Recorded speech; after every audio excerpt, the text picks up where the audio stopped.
Hi, I'm Daniel Augusto for Gearwire.com, and we were just making some samples that we used to replace other drum samples with, actual drum samples, and we replaced them with some sounds we made with a microphone. And here they are right here in Session Drummer in Sonar 6. And while we were at it, we're kind of making some weird sounds here.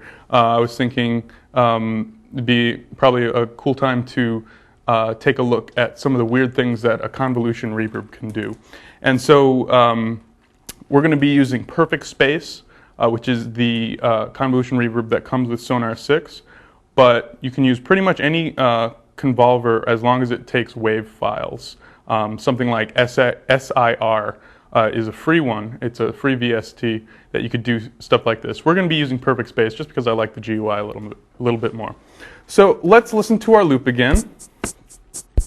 And just real quick, just go through Session Drummer and just try a few different things that you can do with it. Probably the best thing about it is that you can switch to these different sort of patterns, and it's like feeding itself MIDI internally.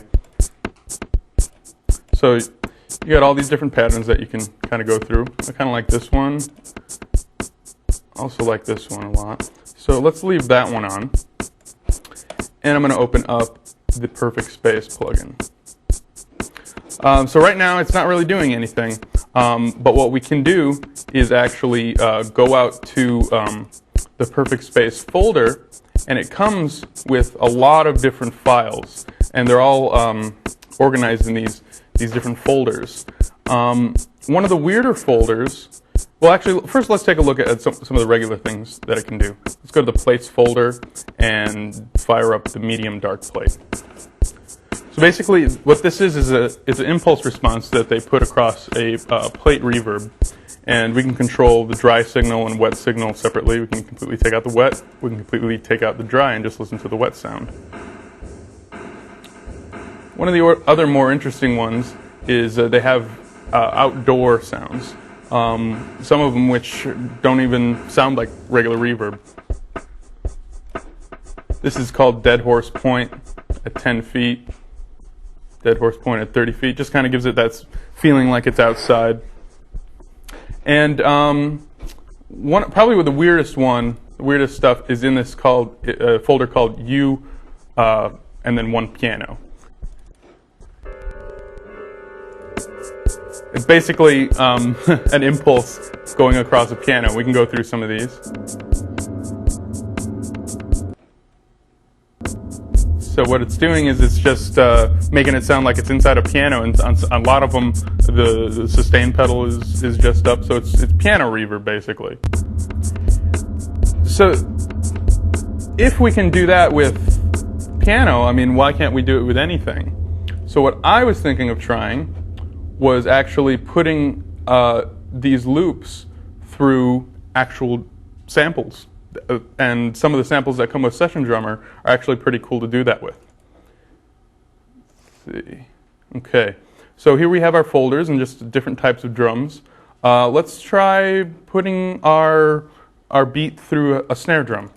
And we'll choose a 13-inch snare. We'll choose this one just randomly. I'm going to turn off the dry signal and we'll just hear what's going on, what the reverb is actually doing, or the convolution is actually doing. Start our loop up. So this is our dry signal, and this is the signal we're getting by putting it through the snare drum sound. And what it basically sounds like is a few different snares being hit. Let's try a few of these other patches. Here we have a side stick. See what that sounds like. Pretty interesting. We can also go to a rim shot. Let's check out a kick drum.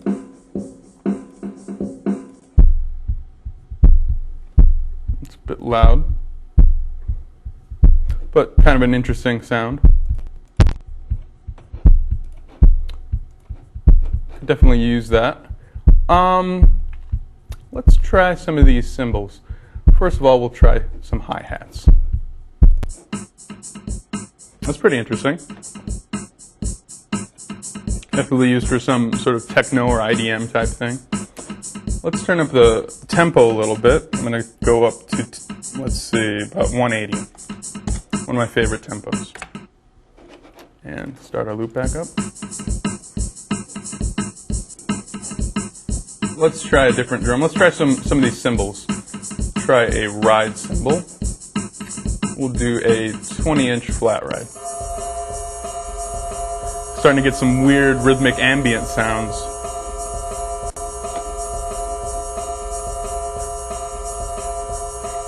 Crash cymbal.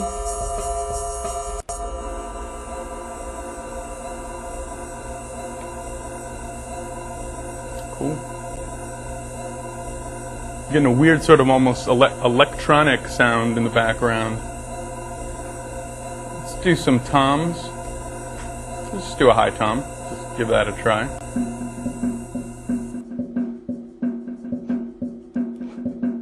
Also very usable. And one floor tom real quick. Pretty much the same deal, just a different pitch. Tambourine. That's pretty cool. And a cowbell. Let's start with a low cowbell. I'm going through the different samples right now, or the different convolution files as they are acting as. Cool. I'm going to mix in different levels of our dry signal and our wet signal. Get some interesting stuff, and we also can change our pattern as well.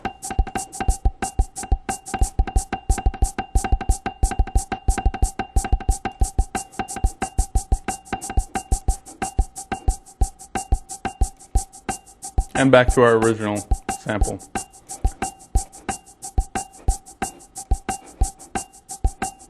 All right. Well, that was our little experiment with convolution reverb. Definitely, you should try this effect out, and don't use it for just the things that you think it's supposed to be used. There's lots of different things you can do it. You can even feed in like an entire song into most of these.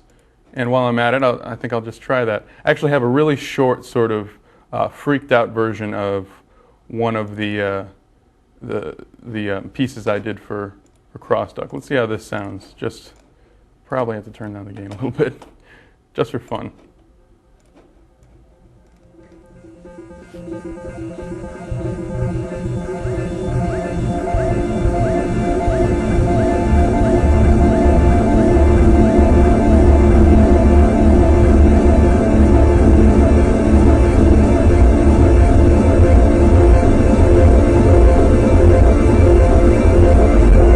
All right, that's some weird stuff.